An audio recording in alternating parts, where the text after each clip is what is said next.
Hi good morning എല്ലാവർക്കും ഇന്നത്തെ pre market റിപ്പോർട്ടിലേക്ക് സ്വാഗതം. ഇന്ന് നമുക്ക് ആദ്യം പറയാനുള്ളതെന്ന് പറഞ്ഞാൽ മാർക്കറ്റ് വളരെ ഫ്ലാറ്റായിട്ടുള്ള ഒരു ദിവസമായിരുന്നു ഇന്നലെ പോരുന്നത്. സ്ലൈറ്റ് വോളറ്റൈലിറ്റി, മാർക്കറ്റ് ഫ്ലാറ്റ് ആയിരുന്നു. അതുകൊണ്ട് തന്നെ ഓപ്ഷൻ ബയ്യറിനൊന്നും കഴിഞ്ഞ കുറച്ച് ദിവസങ്ങളായിട്ട് നല്ലൊരു മാർക്കറ്റ് അല്ല എന്ന് ആദ്യമേ പറഞ്ഞിരുന്നു.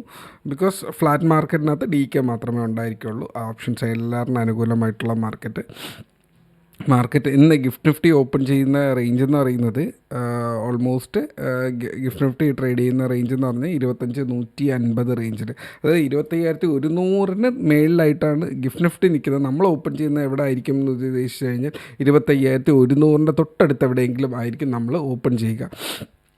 സോ ദാറ്റ് ആ ഒരു ലെവലിൽ നമ്മൾ ഓപ്പൺ ചെയ്ത് കഴിഞ്ഞ് കഴിഞ്ഞാൽ മാർക്കറ്റ് ഫ്ലാറ്റ് പ്ലസ് ഒരു ട്രെൻഡ് ക്രിയേറ്റ് ചെയ്യാനുള്ള സംഭവം സെറ്റ് ചെയ്യും. ഇന്ന് എക്സ്പയർ ചെയ്യണം. അതുകൊണ്ട് തന്നെ കുറച്ചൊരു മൂവ്മെൻറ്റും അങ്ങോട്ടും ഇങ്ങോട്ടൊക്കെ മൂവ്മെൻറ്റ് കാണും. അത് ഏത് ഡയറക്ഷൻ എന്നുള്ളത് മാർക്കറ്റ് അനുസരിച്ചിട്ട്. ഇന്നലെ കുറേ സമയം മാർക്കറ്റിന് വീഴാനുള്ള ഒരു ടെൻഡൻസി ഉണ്ടായിരുന്നു, എന്നാൽ വീഴുന്നില്ല, അതവിടെ ഹോൾഡ് ചെയ്തു. ഇന്ന് എക്സ്പയർ ആയതുകൊണ്ട് എന്താ അവരുടെ പൊസിഷൻ അവർ അഡ്ജസ്റ്റ് ചെയ്യാൻ പോകുന്നതെന്നുള്ളത് മാർക്കറ്റ് വരുമ്പോൾ നിങ്ങൾ ശ്രദ്ധിക്കുക എന്നുള്ളത് മാത്രമേ അവിടെയുള്ളൂ. ഓക്കെ, കയ്യിലിരിക്കുന്ന സ്റ്റോക്സ് അത്യാവശ്യം ഇന്നലെ വാരി എനർജീസ് ബുക്ക് ചെയ്തു.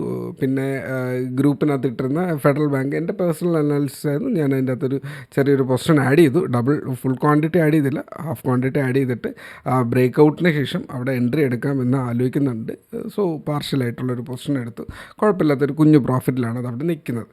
ഓക്കെ, അടുത്തത് നിഫ്റ്റി ഇന്ന് എന്താ സംഭവം എന്ന് ചോദിച്ചു കഴിഞ്ഞാൽ സിമ്പിളായിട്ട് ഒരുപാട് ഡേറ്റ പറയാനില്ല. ഒന്ന്, ആദ്യത്തെ ഡേറ്റ എന്ന് പറയുന്നത് ചൈനയും അമേരിക്കയും തമ്മിലുള്ള ഒരു ട്രേഡ് ഡീൽ അവിടെ സംസാരം നടക്കുന്നുണ്ടായിരുന്നു. അത് ഏതാണ്ട് ആകുന്ന ഒരു സിറ്റുവേഷൻ ആയിട്ടുണ്ട്.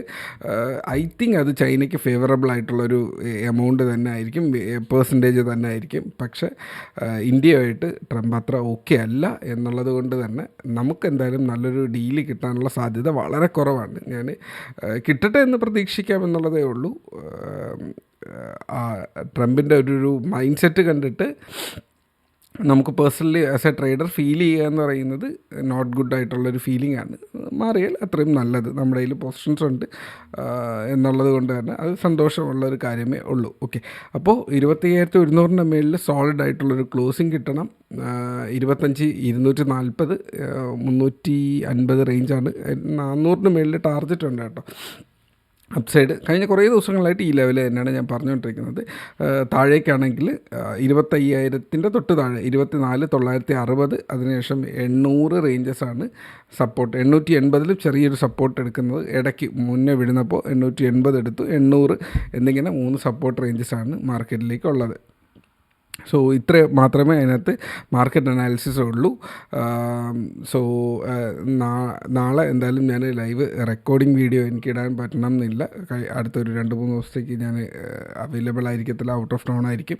സ്ക്രീനിൻ്റെ ഫ്രണ്ടിലോ റൂമിലോ ഉണ്ടാകത്തില്ല. സോ ദാറ്റ് എനിക്ക് അത് എങ്ങനെ സെറ്റ് ചെയ്യാൻ പറ്റും എന്നുള്ളത് വരും ദിവസങ്ങളിൽ ഞാൻ നോക്കാം. അറ്റ്ലീസ്റ്റ് ഓഡിയോ ആയിട്ടെങ്കിലും ഗ്രൂപ്പിനകത്ത് ഉണ്ടാവും. ഇല്ല എന്നുണ്ടെങ്കിൽ മാക്സിമം പറ്റുന്ന രീതിക്കുള്ള ഒരു വീഡിയോ ക്രിയേറ്റ് ചെയ്തിടാൻ ശ്രമിക്കാം. ഏറ്റവും ഷോർട്ടായിട്ട്, ഇന്നത്തെ പോലെ ഷോർട്ടായിട്ടുള്ളൊരു വീഡിയോ ഞാനവിടെ ക്രിയേറ്റ് ചെയ്യാം. സോ ക്രൂഡ് ഓയിലിലും ഒരു അപ്സൈഡ് മൊമെൻറ്റത്തിനുള്ളൊരു സംഭവം കിടപ്പുണ്ട്. ലെവൽസ് ഓൾറെഡി ഗ്രൂപ്പിനകത്ത് ഷെയർ ചെയ്തിട്ടുണ്ട്. സോ ആ ലെവൽസ് വെച്ചിട്ട് തന്നെ നമുക്കവിടെ നോക്കുക എന്നുള്ളതാണ്. ഓക്കെ, അപ്പോൾ ട്രേഡ് സേഫ്. ഇന്ന് എക്സ്പയർ ചെയ്തുകൊണ്ട് തന്നെ വോളറ്റൈലിറ്റി കാണും, മൊമെൻറ്റ് കാണും, DKയും കാണും എന്നുള്ളത് മനസ്സിലാക്കുക. സോ അതിനനുസരിച്ചിട്ട് റിസ്ക് റിവാർഡ് മെയിൻറ്റെയിൻ ചെയ്യുക. Okay, 90% of traders lose money എന്ന് പറയുമ്പോൾ അതിലെ 90% of traders lose money on expiry എന്നുള്ളത് കൂടെ അകത്തുള്ള ഒരു കാര്യമാണ്. അത് പുറത്താരും പറഞ്ഞ് കേട്ടിട്ടില്ല. പേഴ്സണലി ഞാനും എൻ്റെ ലൈഫിൽ ഏറ്റവും കൂടുതൽ ലോസസ് ക്രിയേറ്റ് ചെയ്തിട്ടുള്ള ദിവസം എക്സ്പയറി തന്നെയാണ്. ഏറ്റവും കൂടുതൽ ലാഭം ഉണ്ടാക്കിയിട്ടുള്ള ദിവസവും ട്യൂസ്ഡേ തന്നെയാണ്, നഷ്ടം ഉണ്ടാക്കിയിട്ടുള്ള ദിവസവും ട്യൂസ്ഡേ തന്നെയാണ്. പക്ഷേ നമ്മൾ ഇടുന്ന ക്യാപിറ്റൽ വളരെ കാൽക്കുലേറ്റഡ് ആയതുകൊണ്ട് തന്നെ റിസ്ക്കും റിവാർഡും നമുക്ക് ഒരുപാട് ഹാപ്പിനെസ്സോ ഒരുപാട് സാഡോ തരാത്ത ഒരു സിറ്റുവേഷനിലേക്ക് കൊണ്ടുപോകാറുണ്ട്. അത്ര മാത്രമേ ഉള്ളൂ. അപ്പോൾ trade safe, take care, take wise decision. ഒരു SL എക്സിറ്റ് ചെയ്യുക, മൊമെൻറ്റം ഇല്ലെങ്കിൽ മാർക്കറ്റിൽ നിൽക്കാതിരിക്കുക. Okay, take care, by.